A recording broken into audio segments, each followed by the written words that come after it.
What is up, Retro Maniacs? My name is Mike. His name's Joe. His name's EP. And we're here to talk about cards. Every now and then, I turn the microphone over to Joe Day because he's going to be the host of the show today. I get to sit back and do absolutely nothing, which I'm sure a lot of you are very happy about, but deal with it. I'm going to talk a little bit. So, Joe, what do you have in store for us today? All right, so I did this, I can say last year at this point. Doesn't matter when it happened last year. I can say last year we did a video where I gave you guys 10 cards, right? I gave you 5 different categories. You're giving us cards? Metaphorically. So 5 different categories, and I gave you 2 cards to decide which one you want to keep. Okay?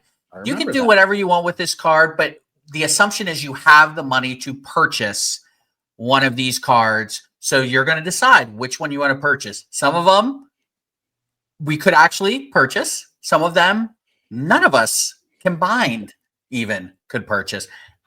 Runs the gambit. We totally could. Yeah. They got a couple of mortgages on the house. No big deal. All right. So I'm going to give you 5, maybe give you a bonus. And the reason I love these episodes is I get to hear what you guys are going to say, because I have in my mind what, especially EP, he's always kind of a wild card, but I can't wait to see what he has for some of these. But also, comment down below. What would you do if you were given the option? Play along, yes. Play along at home. Choose your own adventure. Play along at home. All right. We're going to start at number 1 with a card we talked about recently on the podcast. Here are your 2 choices. We've got Select 101 Gold Vinyl Caitlin Clark autograph card, PSA 1010, which sold for $234,850. You can pick that one, or you can pick the 1997 Skybox Premium Star Rubies out of 50, Michael Jordan in a BGS 8.5. The most recent sale of that one was back in 2022 and sold for $228,000. You can afford either, but you can only afford one. Mike, which one you going out and buying? Caitlin Clark. Caitlin Clark. Okay, right out of the gate. Okay, simple for me. I think it's going to be. I'm all in on her stuff. I think she's game changer for the WNBA. I think she's an athlete that transcends sport. And I know Michael Jordan is too. She is like Michael Jordan in that regard, that she's bigger than the sport she plays. She's much bigger than the sport she plays. And I think Caitlin Clark is always going to be the woman's athlete. Like, if people think about women's sports, who's the greatest women's athlete of all time? All due respect to Serena, who is, I think, the one. I think people will point to Caitlin Clark. I think she has that kind of impact on sports and the mainstream population. So Michael Jordan, I would personally love to have that card. Don't get me wrong. These are both great cards, but the Caitlin Clark special. Card of the year, I believe, wasn't it? Card of the year, and she's Times Athlete of the Year, right? So, I mean, yeah, I mean, I get it. EP, what are your thoughts? I mean, I agree with Mike 100%. Like, I feel like the Jordan Ruby card is a card that I would like to get. Like, if I got that card, I would sell it. Like, if I pulled that card, or if I had that card, I would sell it. Where I would wrestle with keeping the Caitlin Clark card quite a bit, just because of how rare it is, and because of, obviously, like everything Mike said about Caitlin Clark. We've gushed about her a lot on this show, about what she means for women's sports, the WNBA, everything. And yeah, I mean, that's like that card's probably gonna go down as an iconic card 20 years from now. I mean, they're still gonna care about the Star Rubies, but this card is gonna be the card 20 years from now. So I would pick the Clark as well. So clean sweep. But what I will say, pour a little water on it, as I am known to do. It's a 101. How many more 101s will Panini make of her? The Prism 101 is going to be the Prism 101 is going to be huge. So I worry as more 101s come out, this card, I wouldn't be surprised if there are less of the Star Rubies, which is numbered out of 50, than there will be Caitlin Clark 101s by the end of her second year. Like, that's just what Panini does. They kind of bury stuff like that. But I'm with you guys. I would take that card too. It's gonna be one of the iconic ones to come out of her rookie year. All right. This one's I'm gonna go to number 2, and it's gonna snap your neck with the difference in values that we just came from with number 1. But I want to keep you guys on your toes. AP, to you first. We've got a 2022 Panini Flawless Collegiate Peyton Manning game used patch autograph number 25 in an SGC 9.5 with a 10 auto. That sold in October for $550. Which I'm thinking, why the hell? What? Why didn't I get that? Or 2000 Upper Deck Ionics Peyton Manning autograph number to 25, which sold in July for $425. EP, which one are you snagging? For me, it's easy. I'm going the Ionics. I love the Ionics back in the day. I love Upper Deck Ionics so much. And the autographs out of that, I didn't get an autograph myself, even though I opened up quite a bit of that. And so, yeah, I mean, that's easy choice. I'm glad they're both Peyton Manning cards. I don't know if it was different players, if I think differently, but yeah, Ionics for me. And the first set was what?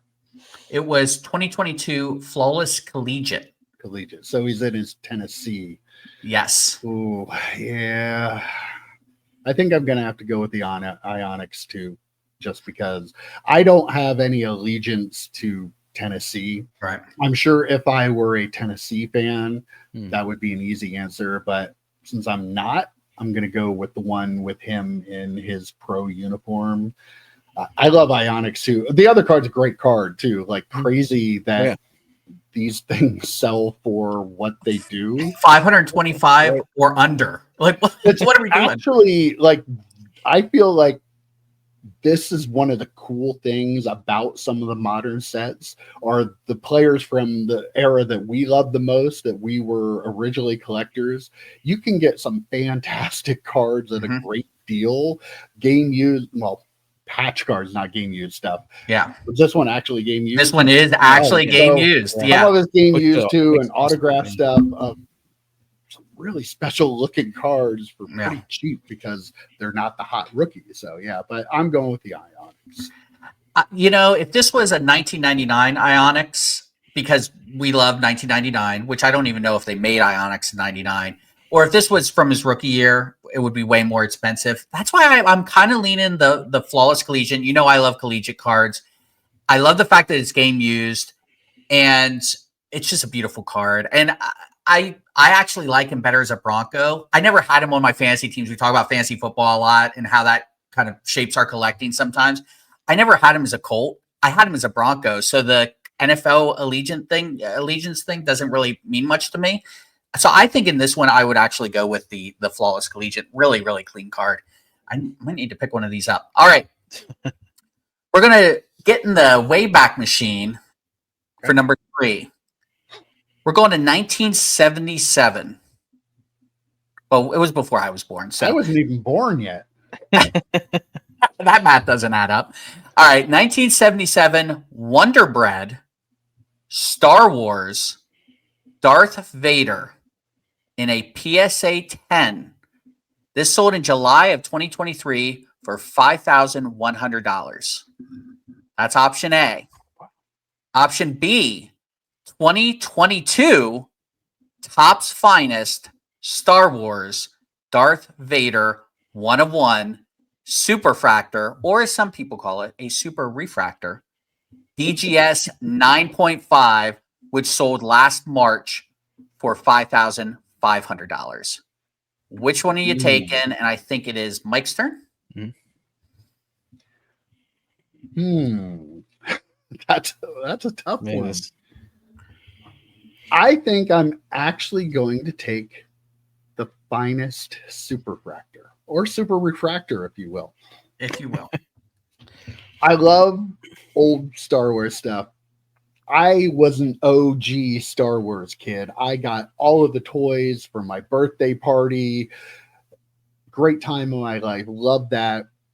But since this is Topps Finest, I will allow it because they've been making Finest since 96, I believe, for Star Wars. So it's not one of the random other sets they might make or a sapphire version of something. I think since it's Topps Finest, I like that because it's also kind of retro, even though it's not a retro card. So Right. that would be my pick. Eric. Who's Eric? Who? EP, how about you, bud? Man, like the thing is, I love the weird stuff, right? The food issue stuff. Like I love that stuff. But I can probably pick up one of those that's not a PSA 10 for a lot cheaper. I cannot get a 1/1 of a Vader, and especially like a super refractor of a Vader for Finest. And I love my Finest too. So I'm gonna go with the Finest, I think, and then try to find a Wonder Bread card for a little less than $5,000. So I'm torn on this one. I would probably take the 5,000 just buy Star Trek cards, but That checks would out. would it change your mind at all to know that this Super Refractor Raw, it's currently a BGS 9.5, it sold raw in 2022 for $6,200. So it actually has taken a $700 loss in about a year and a half. Is that kind of shocking to you, or you have the money to spend? You really care what the trajectory might be? See, for me, that doesn't. I mean, that's in the past. That was like a boom price probably, and it's. I mean, BGS 9.5 is still a darn good card, right? So I mean, like I'm still okay with the 1/1 Super. Like it's going to be a great card. I'm actually getting it at a discount compared to what the other person paid. That part of it doesn't bother me.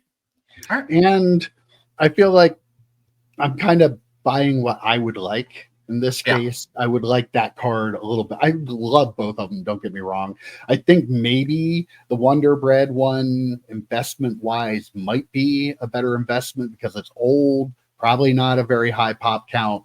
We've talked about how many 1/1s they're going to have. They're going to keep printing more 1/1s of Darth Vader, but I think that'd still be a cool card to have. And it's a cool card to look at. It really is. All right. Next one, we are going to go. We're going to go back to 1952 EP. I wonder what I could be talking about. We're going to go 1952 Topps Mickey Mantle in a PSA 3. That just sold a month ago for $72,000. Okay, and it looks like a 3. FYI, it looks like it's a 3. Or a 2018, this is kind of weird. This is a weird card. 2018 Upper Deck Goodwin Champions Shohei Ohtani 3/99 rookie autograph card in a PSA 8 with a 10 auto. But here's why I'm even bringing this card up. He signed it in his kanji Japanese characters. This card sold in September for $93,000. So are you going to go with the 52 Mickey Mantle or the 2018 Goodwin Champions Shohei in the kanji auto? I think it's EP's turn. Yeah, it is. Looks like he's struggling a little I bit. am. I mean, it wasn't until you said the kanji part. Like I was like, whatever, Ohtani, but it's not a licensed rookie card. I'm going to still go with the Mantle. I don't own a Mantle. 52 Mantle is one of the most iconic cards ever. And if I had that kind of money, I'm throwing out a card, and it's between these two cards, I'll probably take the Mantle because of its place in the hobby history. And obviously, as a Yankees fan, that's the card for me. He played for the Yankees? Oh, Yeah. Okay. Mike? Man, definitely the Mantle. Yeah. Shohei Ohtani has so many cards. How many more might he sign like that in the future? Right. You have a chance to have maybe the iconic card of For the 21,000 less. For 21,000 less, but- too. I mean, that one's an easy one for me. That's like the ultimate card if you're a card collector, a baseball card collector. That is the hobby. Every mainstream article they do about the hobby, they'll show a picture of that card. So yeah. I will say, EP, it's wildly off-centered, which I know bothers you. It looks worse than the one that I famously held. I It would. I looks- mean, I would take a 1, a 2, 3. I don't know, for that card. I'm not upset about. I'll take whatever for that one. So, as just a side question, I thought this would be kind of tough for you, EP. This one, I think, if we had your co-host from that lesser podcast on, this one might explode his brain because he is such a mark for Shohei right now. Even though he likes old cards, I think he's such a mark for Shohei.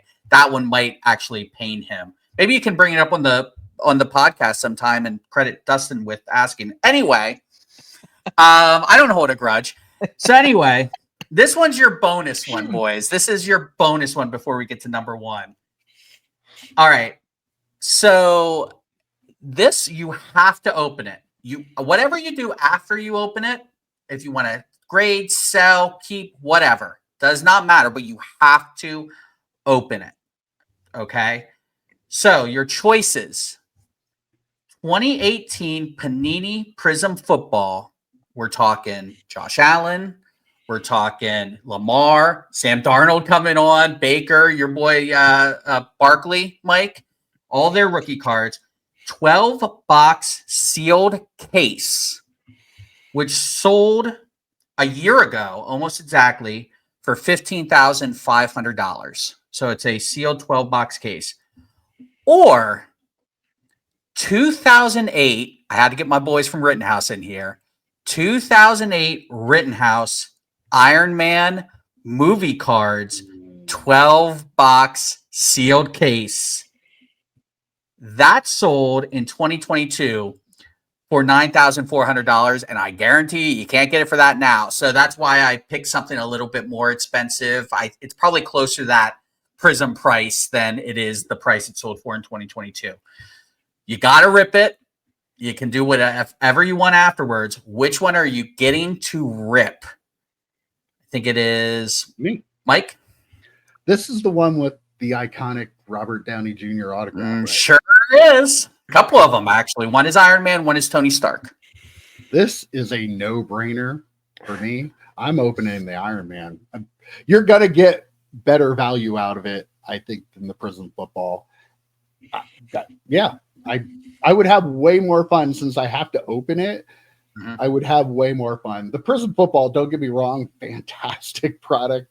I would love to be able to rip that, but if it's one or the other, I'm definitely taking the Iron Man, and just totally doing that. If I took the Prism, I might sell it as a break and open it. Come on, smart. That would actually be pretty smart. You might make some money on that. I might be cheating a little bit. I'm not sure.